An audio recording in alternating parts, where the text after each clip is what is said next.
Hi everybody, welcome to Christian Homestead. My name is Jared. In a recent video, we were talking about the Spanish Fork, Utah temple, and we were talking about spires because I already felt like this was a special temple. They came out with the rendering recently, and the rendering revealed that it's going to have two spires, one spire being taller than the other, which follows the pattern of the Salt Lake Temple. And in that video, I went through the exercise of taking all the temples that have a similar pattern, whether it's two spires or six spires, where essentially you have two main spires on opposite sides of the temple, usually one facing east and one on the west side, and then the one on the east being taller than the one on the west. In the case of two spire temples, so not the Salt Lake Temple, but temples that have strictly two spires, this is what it looks like on a map. In the United States, for some reason, you have the Philadelphia, Pennsylvania temple that has two spires. You have the Kansas City, Missouri temple that has two spires. And then Utah has a bunch of temples with only two spires. Let's see, 1, 2, 3, 4, 5, 6, 7, 8, 9, 10 so far. And you don't see that in the rest of the United States. You don't see it in the rest of the world. In fact, outside of the United States, there's only two other countries that have a temple with two spires. We got the Rome, Italy temple, which is a very prominent temple. President Nelson said it's a hinge point, or the dedication of it was a hinge point in the history of the church. And then we have one down here in New Zealand, in Wellington. Aside from that, that's it. So why do these locations get these spires? Is it intentional? In the case of the Kansas City, Missouri temple, I had noted that it was built at about the same time as the Brigham City temple. I think they have the same floor plan. And so was it the type of thing where it's like, well, instead of paying the architects to come up with a completely different floor plan, let's just use this one for both of these temples? It could be. But again, why don't we see more of these two spire temples just all over the church? If it doesn't really matter, why is there a cluster in Utah? That's the headquarters of the church. You have the Kansas City temple, which of course, this is our closest temple to these really important locations, like Jackson County, specifically Independence, the site of the New Jerusalem. It's also relatively close to Adam-on-Diamond and places like that. So that's a prominent location. Obviously, Philadelphia, Pennsylvania is prominent. That's where the Declaration of Independence was signed, as well as the U.S. Constitution. And then we don't need to go over Rome and how important that's been in world history. I'm not so sure about Wellington, New Zealand, but it feels like there's a theme. And just to catch you up really quick, so and just so you can see, here's a not so great picture I took of the Kansas City temple where you can clearly see that front spire being taller than the back one. It seems to go back to Adam-on-Diamond. I have that quote from Heber C. Kimball, where he described the altar that was on Spring Hill, the altar of sacrifice. And he said that the altar looked like the pulpits in the Kirtland Temple. Now, this is the Nauvoo Temple. It's the model that they have in the new Nauvoo Temple Visitor Center. But he said that it was basically three altars, one back from another, representing the different grades of priesthood. And that's the function that these pulpits fulfill, is they represent the different grades of priesthood. And at Adam-on-Diamond, we know that there were two altars, one on Tower Hill, which President Alvin R. Dyer said was Adam's altar of prayer, and then the one on Spring Hill that we were just talking about, that Heber C. Kimball described, was the altar of sacrifice. And in these temples, like the Nauvoo temple, you have these assembly rooms where you have two sets of pulpits on each side of the room. So it seems to go back to Adam Ande Amen. And you see it not just in the assembly rooms, but you see it in the spires of some temples. Okay, so before we get to an interesting comment that led me to something that seems to confirm that this is intentional, I came across this comment. This is from Holly Martin. She's talking about the San Diego, California temple. And she pointed out that in the Wikipedia article, it states that one of the main spires is 198 feet and the other one is 203 feet. And so that this would also be included. In the last video I did, we did not include the San Diego, California temple. Let me turn off the two spire temples. I was talking about the temples that have 6 spires, and they have 2 main spires, one taller than the other. When I looked at the San Diego, California temple, it was not apparent. It wasn't obvious like these other ones that one was taller than the other, so I left it off.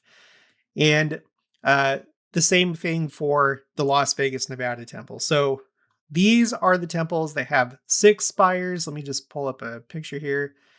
Let's look at the Boise, Idaho temple. So 6 spires like that, right? If we go to the Wikipedia article, I just want to show you, and this is good enough for me. I couldn't find it. I couldn't find it anywhere else, but this is good enough for me. It confirms that one spire is taller than the other, but that it does in fact have a total of 10 spires. I believe that this is the temple with the most spires. So anyway, I went ahead and I added the San Diego, California temple, and then I have the Las Vegas temple. Not that I've been able to confirm that, but it's also one of these type of temples that have like the 6 spires. As viewed from the top, it looks like a hexagon more or less, and then it has like the sloped roofs. It's like the same kind. It's part of like the same series of temples as the Chicago temple, Dallas temple, so on and so forth.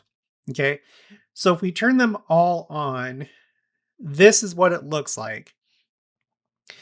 There's something definitely going on with the 2 spired temples. The 6 spired temples, I'm not so sure because they're in a lot. Well, I wouldn't say a lot more locations, but they're in other locations. Like you have one down here in Guatemala. And this is what made me start to wonder if maybe this has something to do with Book of Mormon geography, which we're going to get to later on. There's also 2 in South America, one in Peru, one in Buenos Aires, Argentina. And then you have some, like you have one in the Philippines, one in Taiwan. I do want to point out, though, before we move on from this, I want to turn off all these temples except for these 2.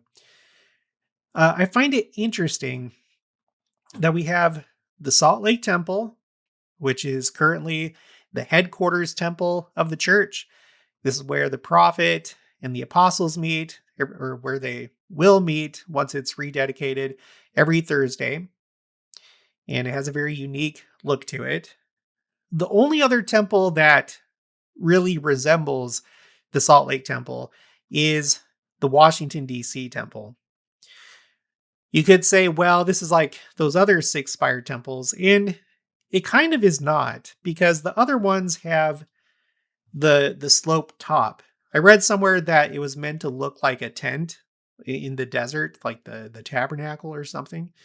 I haven't verified that, but I'd say that the Washington, D.C. temple is the one temple in the church that looks the most similar to the Salt Lake Temple. And I would speculate and guess that that's probably intentional.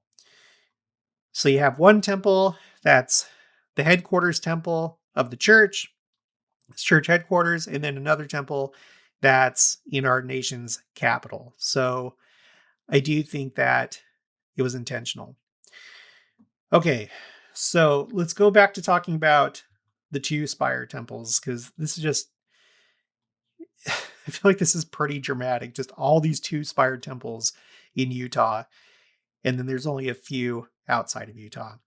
So is this intentional?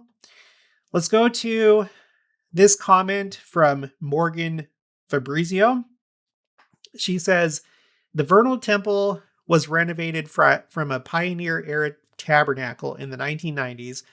And when they did this, they added the second spire. So it's definitely intentional. And then she added another comment where she says, Joseph F. Smith also predicted that there would be a temple there when he dedicated the tabernacle in 1907. I remember being there when Gordon B. Hinckley dedicated it as a temple, and he specifically mentioned the descendants of Lehi in the prayer. This is my temple, and have always thought it goes under the radar of how important it was. It was a hinge point, in my view, to the expansion of temple building. The two-stage endowment in video was innovated to accommodate the smaller size, which paved the road to be able to build smaller temples all over the world. Heart. Well, thank you for your comment, Morgan. And by the way, thank you for your comment, Holly. Yeah, let's take a look at the Vernal, Utah Temple. We're going to go to BYU Religious Study Center. This is a book called Temples in the Tops of Mountains by Richard O. Cowan and Clinton D. Christensen. Here's what it looked like when it was a tabernacle before it was turned into a temple. By the way, I have a spreadsheet of buildings that were initially built as something else and later became temples. I put that together because sometimes people think that the BYU Jerusalem Center cannot be turned into a temple because it was not initially built to be a temple. It doesn't have to be. It also doesn't have to be the type of temple, I don't think, I don't think that has a baptismal font or even a celestial room. Because you think about the Kirtland Temple, in the temples that were going to be built in Far West and here in Independence, Missouri, they all basically look like the Kirtland Temple. I think that there can be different types of temples. Anyway, this is what the tabernacle looked like. It only had this one spire. At this part, it says, in 1907, church president Joseph F. Smith traveled to Vernal by train and buggy to dedicate the tabernacle, which Morgan talked about this, but it is really interesting that what he said here was at the dedication of the tabernacle. Already it makes it feel prophetic. Just it adds to the prophetic nature of his statement that it was at the dedication. As part of the 2-day state quarterly conference, an overflow congregation gathered reverently in the tabernacle on Saturday morning, August 24th, for the opening session. The local newspaper reported, quote, no former religious gathering in the county has ever approached this one. There were people present from all parts of the valley to witness the ceremonies. End quote. President Joseph F. Smith was the concluding speaker in the afternoon session. He commended the saints for their sacrifice in building the tabernacle and then offered the prayer dedicating it to the Lord. The conference continued the following day. During the Sunday morning session, President Smith spoke particularly to the youth, encouraging them to look forward to and prepare for temple marriages. He added that he, quote, would not be surprised if the day would come when a temple would be built in your own midst here, end quote. Probably none present realized how literally his prophetic words would be fulfilled.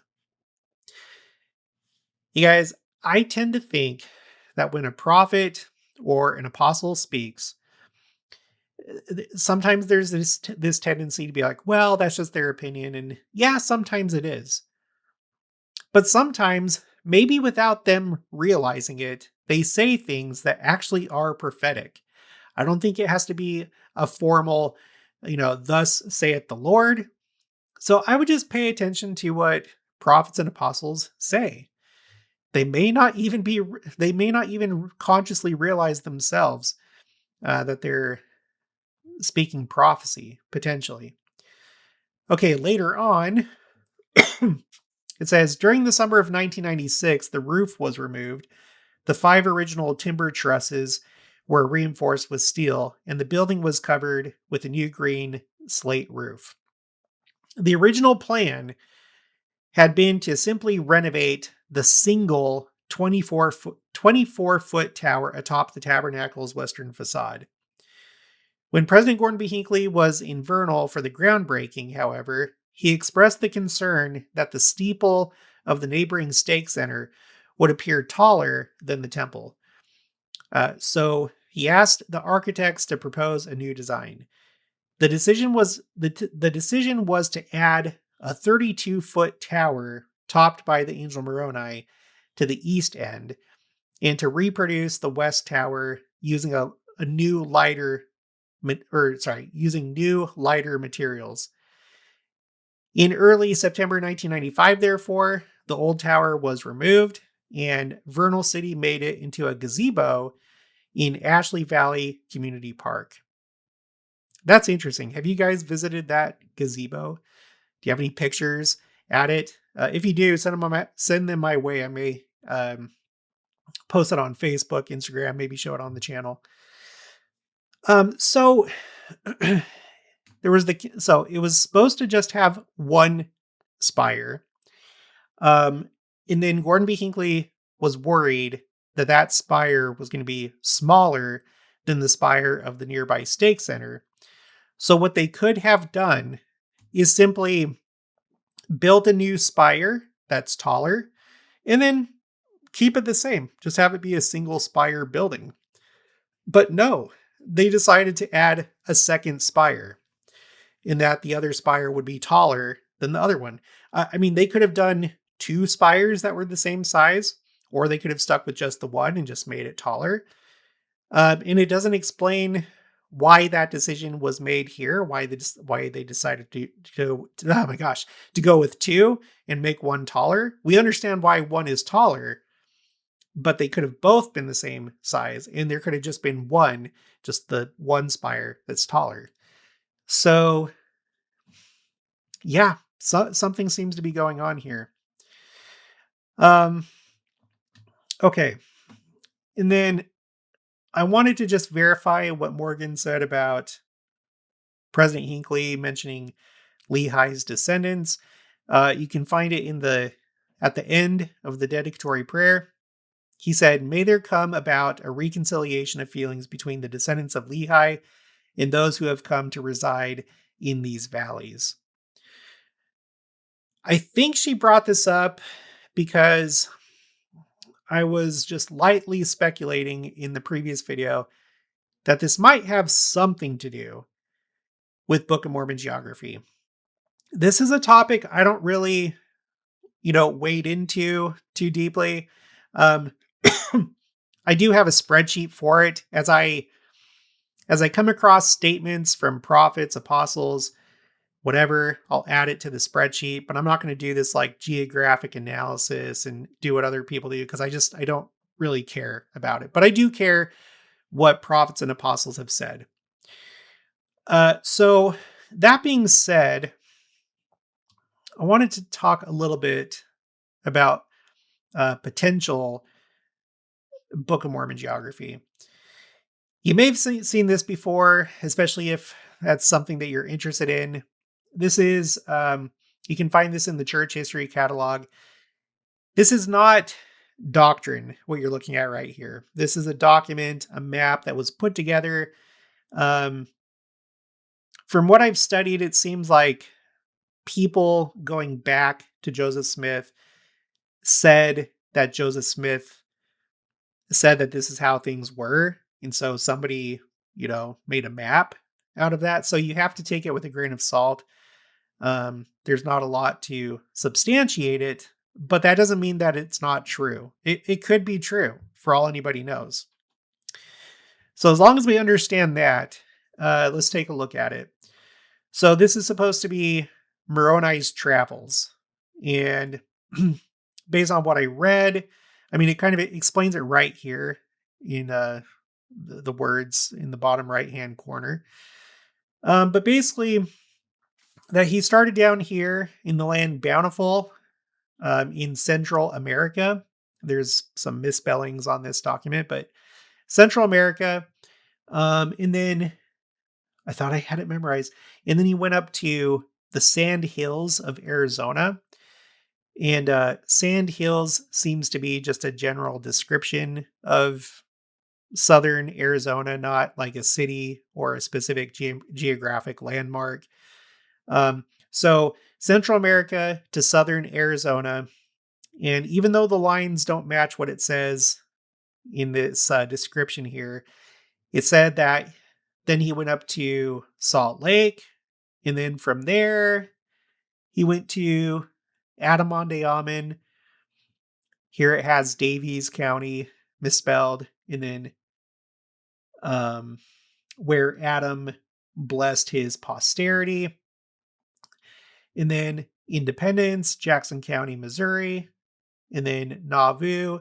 And then Kirtland. And then the Hill Cumorah in New York. So you might be wondering, well, if these are the places that he went, this doesn't necessarily have to do with spires, because when you look at Nauvoo, the Nauvoo Temple only has one spire. And the same thing with the Kirtland Temple. Well, a couple things about that. With both of these temples, you do have these assembly rooms. So it may not be represented in the spires, but at the very least, it seems to be represented with the assembly rooms. By the way, not all temples have assembly rooms. In fact, very few of them do. I probably need to like indicate that somewhere on my spreadsheets, but like the early pioneer temples had assembly rooms. And then I know the Washington, D.C. temple has an assembly room. I think the Los Angeles, California temple has an assembly room. And there's probably some others. But again, I don't know why it's not a feature of each temple or why certain temples have them. It makes sense that the Salt Lake Temple does, because when the brethren have special meetings with like maybe 70s or mission presidents, or there's like special leadership meetings of some kind, that's when the assembly room gets used. I don't know when you would ever do that outside of Salt Lake. I guess I could see it maybe in Washington. Well, no, I can't see it. I don't know. You guys, I don't know. I don't know. But what I am pointing out is that the Kirtland Temple and Nauvoo Temple had assembly rooms, and you didn't have the spires to match. But there is something interesting that was said by President Brigham Young. This is in Journal of Discourses, Volume 1, page 132. He said, "I scarcely ever say much about revelations or visions, but suffice it to say, 5 years ago, last July, I was here and saw in the spirit the temple." He's referring to the Salt Lake Temple. I was here and I saw in the spirit the temple not 10 feet from where we have laid the chief cornerstone. I have not inquired what kind of a temple we should build. Why? Because it was represented before me. Let's pause right there. I don't know about the Nauvoo Temple, but I have a quote talking about how the design came about for the Kirtland Temple. Joseph Smith and the First Presidency, they had a joint vision where the Kirtland Temple, before it was constructed, appeared before them, almost like a 3D model, and it grew and it got bigger, almost like a hologram is the way that I picture it. And they were able to see all the details of the Kirtland Temple, and that's how they constructed it. With the Salt Lake Temple, I don't know. This is the only thing I know at the moment, but it seems like Brigham Young had a similar experience. Okay, so he said, because it was represented before me. I have never looked upon that ground, but the vision of it was there. I see it as plainly as if it was in reality before me. And you guys, I think he's speaking in a literal way. I think he actually means that. All right, continuing. Wait until it is done. I will say, however, that it will have 6 towers to begin with instead of 1. Now, do not any of you apostatize because it will have 6 towers and Joseph only built 1. It is easier for us to build 16 than it was for him to build 1. So, Kirtland Temple, Nauvoo Temple, only 1 spire.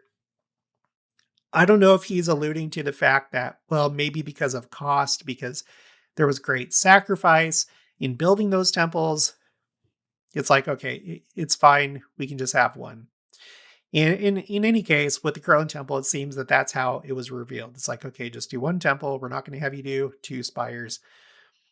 But maybe the proper thing for, the headquarters temple is to have like the 2 main spires.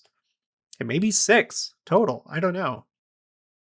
But then he says, the time will come when there will be 1 in the center of temples we shall build. And on the top, groves and fish ponds. I came across this quote when President Hinckley was talking about the conference center. And he said, this might be what Brigham Young foresaw. It's not like a temple, but it is a sacred structure. The conference center just has the 1 spire, and literally on top, it has gardens and it has running water. I'd have to look into it, but I feel pretty confident in saying that the vast majority of our temples do just have like 1 central spire. This is the Madrid, Spain temple. This is when I was on my mission.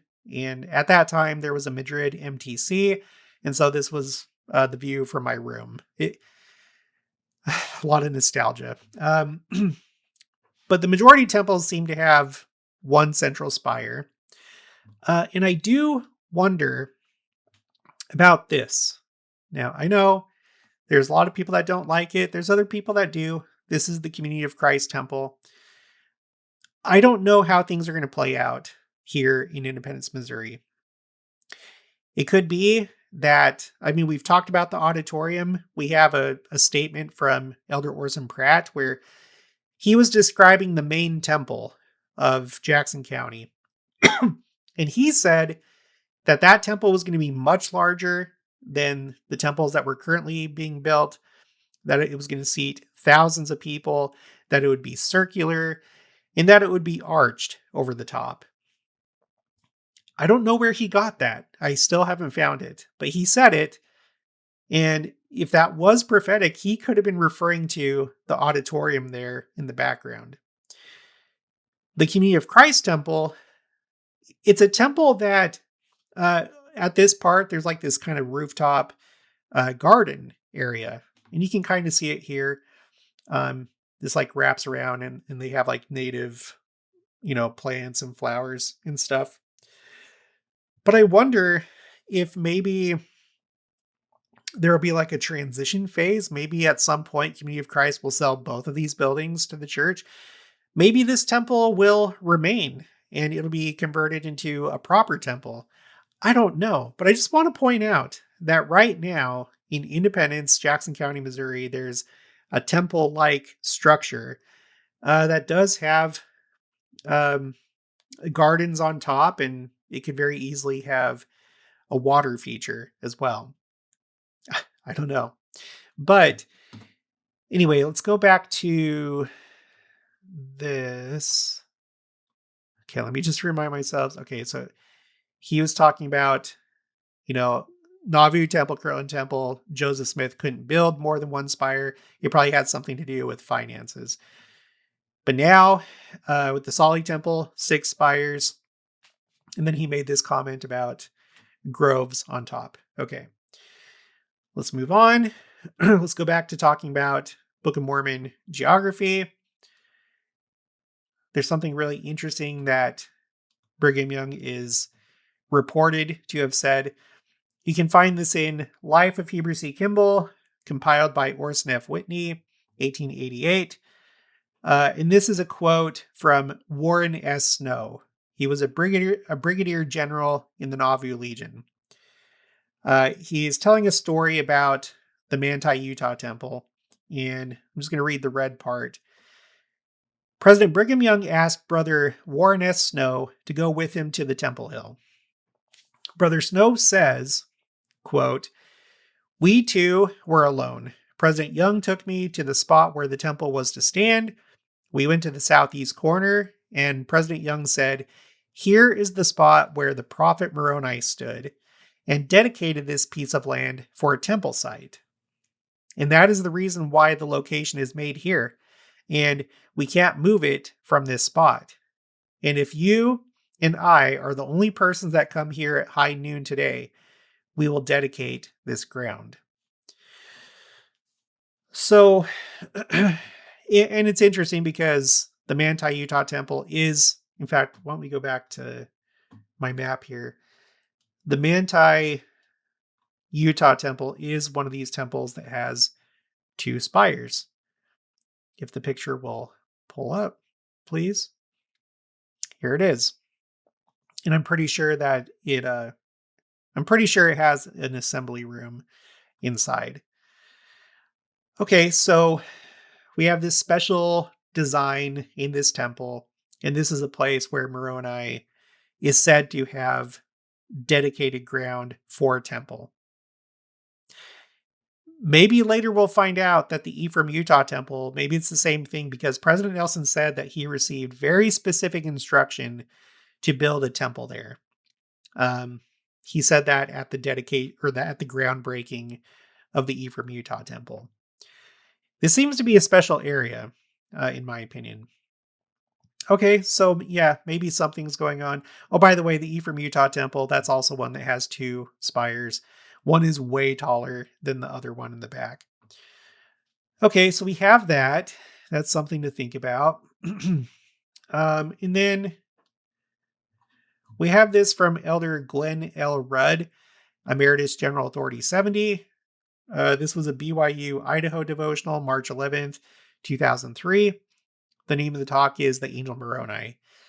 And he said this: "Moroni had the great privilege, as he walked across the American continent, of finding a place and designating the place where the St. George Temple was to be built." I will concede the St. George Temple only has 1 spire, so, but then continuing, he also designated where the Manti Temple was to be, and it's been written that he designated Kirtland and Nauvoo and probably others. Moroni appeared to the prophet Joseph Smith 22 different times during the life of the prophet Joseph that we know of. Okay, and then let's go over to my spreadsheet called Quotes, Book of Mormon Geography.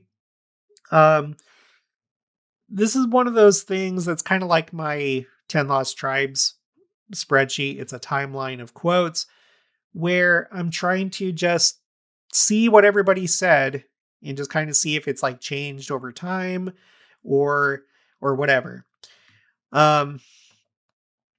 So in column H and I, that's where you have the location that's being spoken about in the quote. And these quotes have to do with Book of Mormon geography. So for example, we have this quote from Elder George W. Robinson of the 70, General Church Recorder and Clerk to the First Presidency. You can find this in the Joe Smith Papers website. And he's talking about Tower Hill at Adamonte-Ammon and how Joseph Smith said that there were the remains of an old Nephitish altar. It seems that the Adam's altar area was probably repurposed over time. That initially it was Adam's altar, and then later groups also used that spot. I think there's some people that debate this. I think he's the only one that says that Joseph Smith said that. So maybe he got it wrong. I don't know. Maybe he misunderstood. But I wouldn't be surprised if Joseph Smith actually said that. Okay, so we have that. We have this from, I mentioned this one in the last video that I made. This is from Mosiah Lyman Hancock, an early church member. You can find this in his autobiography. And this is in the church history catalog, which doesn't mean that it's doctrine. It's just, it's been preserved. He says that he heard one of the last like prophecies of Joseph Smith, or was one of the last ones to talk to him before the martyrdom. And Joseph Smith, told him a bunch of things that were going to happen, how the saints were going to go to the Valley of the Great Salt Lake. And he seemed to indicate that this is where the Nephites lost their power. You can pause and read this if you want. But I don't know if that's true, if the Nephites had some kind of presence in Utah, then maybe it makes sense. Maybe that's why we're there. Maybe, these special temples, maybe it has something to do with that. I'll remind you, earlier we were talking about President Hinckley when he dedicated the Vernal Utah Temple, and he referenced the descendants of Lehi.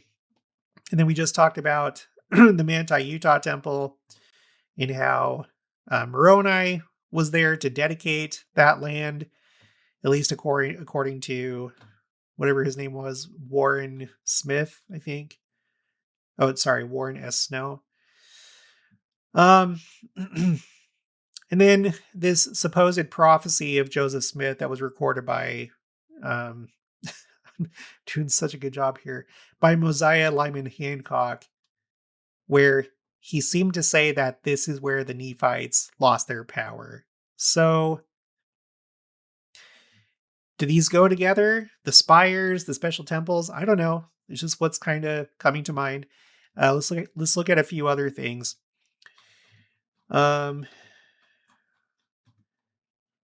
Yeah, we have this from Ezekiel Johnson Sr., a church member. This is 1908. He claims to have had an experience in San Juan County, in Blanding, which is near Monticello, which is where we have a temple. And he says that he saw a girl be resurrected. He came across some bones, and he literally saw the process of her being resurrected. And at the bottom here, he says, there just happened to be a man present holding the priesthood when this girl died. He made a promise to the mother that whenever her bones were disturbed, that she would be resurrected. And then Ezekiel Johnson says, a Nephite or a Jaredite. I don't know which, because they both had been in this country. So I don't know. This is just an early church member, but you have that. So that's inside of Utah. The Monticello Utah Temple does not have two spires, though. We have President David O. McKay talking about the Nephite altar. So because we have, again, maybe he's just going off of what was said in church in the series of books, Church History. Maybe he's just like, yeah, okay, this is an old Nephite altar. But he was talking about the altar site at Adamonte being an old Nephite altar, and also the Adamic altar of prayer. Okay, later on, I do have other quotes that talk about Central and South America, as well as Mexico. Elder Bruce R. McConkie, west coast of South America. President Hinckley at the dedication of the Mexico City, Mexico Temple, saying that Lehi was there because his descendants are there. And then we have a more recent quote from Elder Neil L. Anderson talking about Ecuador. So I don't know. This is all that I know. I'm not really going to speculate too much, but if I were to, maybe it has something to do with that. In the case of these two spire temples, it seems like it has something to do with centers of power. Um, Salt Lake, Kansas City, or not Kansas City, but just, the Kansas City area with the New Jerusalem and Adamantiaman. And then Washington, D.C. and Philadelphia with, the United States, the nation's capital, and then where the country essentially started. And then Rome. So there's kind of like a loose, maybe understanding of what's going on here, but I wish I knew more. If you have any additional information, please feel free to send it to me. But that's all that I know at the moment. All right, well, that's going to be it for this one. I'll talk to you guys later.